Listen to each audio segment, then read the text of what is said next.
ng kumakandidato po o kumandidato sa halalan sa Dagupan City nagsimula na pong magbaklas ng kanilang campaign posters.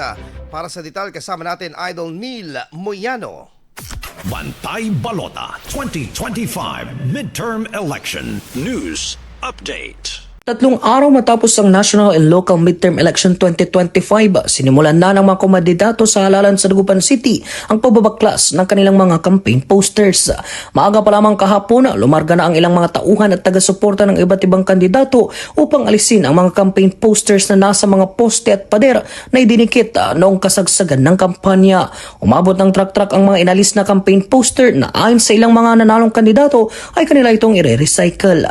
Ayon sa Commission on Elections o COMELEC, may 5 araw na palugit ang mga kandidato upang alisin ang lahat ng materyales sa pangangampanya gaya ng posters, tarpaulin at streamers sa mga pampublikong lugar. Mahigpit na pinatutupad ng COMELEC ang kautosang ito at nagbabala na maaaring patawan ng multa o kaso ang mga kandidatong hindi susunod sa itinakdang deadline. Patuloy ang panawagan ng ahensya na baklasin ang mga campaign posters upang mapanatili ang maayos at makakalikas na komunidad. Para sa Bantay Balota 2025, kasama mo muna dito sa IFM News Dagupan, ito si Idol Neil Moyano, tadak IFM. IFM News. IFM News.